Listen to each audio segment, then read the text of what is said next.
እለቱ አርብ ነበር። ከሳምንቱ ቀናቶች ሁሉ በተለየ የምወደው አርብን ነው። ለምን እንዳትሉኝ፣ ምክንያቱም ለአብዛኞቻችን አርብ የሳምንቱ የስራም ሆነ የትምህርት የመጨረሻ ቀን በመሆኑ የተለየ ድባብ እንደሚኖረው መገመት አይከብድም።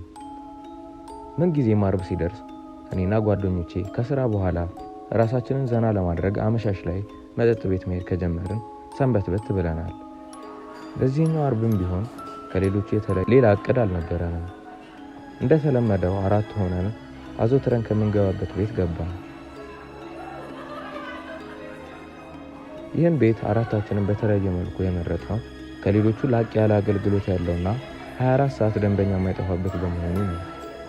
ከወትሮ ጭንቅንቅ ብሎ የነበረ ቢሆንም ደንበኛ ስለሆነ የመስተንግዶ ሰራተኞቹ ተፍ ተፍ ብሎ ቦታ አገኙልን። ጨዋታ ተጀመረ። ሁሉም በየፊናው ሳምንቱ እንዴት እንዳሳለፈ መናገር ጀመረ። እኔም ተራዬ ሲደርስ እስካሁን ከአይምሮዬ ሊጠፋ ያልቻለውንና እያብከነከነኝ የነበረውን ገጠመኝ ለጓደኞቼ አጋራኋቸው። ማክሰኞ ዕለት ነበር። እንደተለመደው ከስራ ድክምክም ብዬ መኪናዬን እያሽከረከርኩ ወደ ቤት እያቀናሁ ባለሁበት ወቅት ትንሿ እህቴ ስልክ የደወለችው።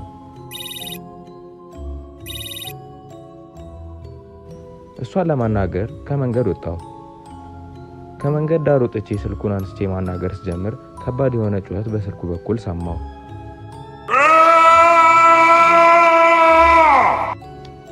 የእህቴን ስም እየጠራው ስልኩ ላይ በምጮህበት ጊዜ ትንሿ እህቴ ቶሎ ድረስ ብቻ ብላኝ ስልኩን ዘጋችው። የሰማሁት ጩኸት የማን ሊሆን እንደሚችል እያሰብኩ መኪናውን አስነስቼ በፍጥነት መንገዴን ቀጠልኩ። እህቴ እኔ እስክመጣ ድረስ ቤት ውስጥ ብቻዋን ስለሆነ የምትቆየው የሆነ ነገር ደርሶባት ይሆናል በሚል ስጋቴ ጨመረ። በሀሳብ እየተብሰለሰልኩ መኪናውን እያሽከረከርኩ ሳለ ዋና መንገዱ ላይ አንዲት ታዳጊ በመኪናው ትይዩ ቆማ ፈገግ ስትል አየኋት። መኪናውን ለማቆም ሞክሬ የነበረ ቢሆንም ምንም አይነት ችግር አስተውይበት የማላውቀው መኪና እምቢ ማለት ጀመረ። መሪውንም ባዞረው ወይ ፈንክታረ። አይኔ ያየ ትንሿ ልጅ ላይ ከነ መኪናው ወጣሁባት። በከፍተኛ ድንጋጤና ፍርሃት ውስጥ ሆኜ መኪናው ውስጥ ለደቂቃዎች ተቀመጥኩ። ከደቂቃዎች በኋላ መሃል መንገድ ላይ ከቆመው መኪና ወጥቼ የተገጨችውን ልጅ ለማየት ሞከርኩ። ይህን ጊዜ ታዲያ አጥንቴ ድርቅ ብሎ ቀረ። በዙሪያዬ የተገጨ ወይም በመኪና ጉዳት የደረሰበት ሰው አልነበረም። በዙሪያዬ ያሉት ሰዎች እንደ እብድ ይመለከቱኝም ጀመር። ከኔ ጀርባ የነበሩት መኪናዎች ክላክስ ከሰመመን አነቃኝና መኪና ውስጥ ገብቼ መንገዴን ቀጠልኩ። ግማሽ በግማሽ በድንጋጤ የተነሳ በድን እንደሆንኩ ቤት ደረስኩ። በር ላይ ስደርስ ነበር እህቴ ደውላ የነበረውን ለማስታወስ የቻልኩት። በሩን እህቴ ከፈተችው። ወደ ውስጥ ከገባው በኋላ ምን ተፈጥሮ እንደነበር ጠየኳት።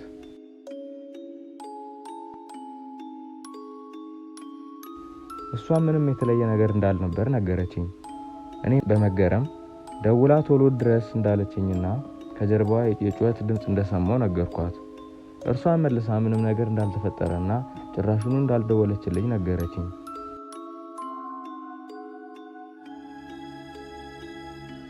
ግራ ተጋብቼ ስልኬን ላሳያት አወጣሁት። ነገር ግን ያደረግነውን የስልክ ምልልስ ላገኘው አልቻልኩም። እንደተገረምኩ የዕለት መሽቶ ነጋ። ይህንን አጋጣሚን የሰሙት ጓደኞቼ ተደንቀው ብዙ ተወያየንበት። ሳናስበው ታዲያ የተጠቀምነው የመጠጥ ብዛት ጠረጴዛውን ሞልቶት ጠርሙሶቹ ይወድቁ ጀመር።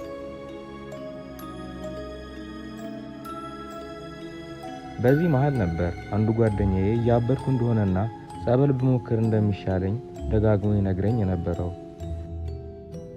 ንግግሩ በጣም ስላናደደኝ በስድብ መለስኩለት። በመሃል ግጭት ተፈጠረ። ጓደኞቻችን ገብተው አስቆሙንና ጨዋታችንን ቀጠልን። እንዲህ ያለን ሰዓቱ እኩለ ሌሊት ደረሰ። በዚህን ጊዜ ታዲያ አንድ ሰውዬ ጠጋ ብሎ በጆሮዬ የማላውቀውን ቋንቋ ይናገር ጀመር። ገፍተር አደረኩትና የምንተዋወቅ እንደሆነ ጠየቅኩት። ሰውየው ትኩር ብሎ አይኔን እያየ ቃላቶቹን ይደጋግማቸው ጀመር። አንገቱን አንቄ ማን እንደሆነና እንዴት ቢንቀኝ እንደዚያ እንዳደረገ ጠየቅኩት። ሰውየው ምንም ምላሽ አልሰጠም። ደጋግሞ ቃላቶቹን መናገሩን ቀጠለ። ፊቱ ላይ ፈገግታ ይነበብበት ነበር። ንዴቴ መቆጣጠር አቅቶኝ ሰውየውን በቡጢ ነረትኩት።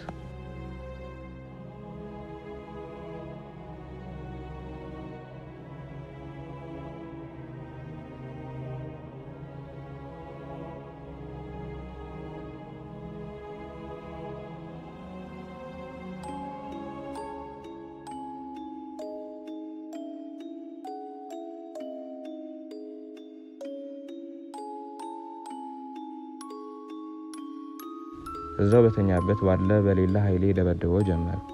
መንቀሳቀስ ሲያቆም ሰዎች መጥተው ያዙኝ። ከዚያ በኋላ ያለውን ብዙም አላስታውስም ነበር። ስነቃ ማረሚያ ቤት ውስጥ ተቆልፎብኝ ራሴን አገኘሁት። ግራ ተጋብቼ ሰው እስኪመጣ መጠባበቅ ጀመርኩ።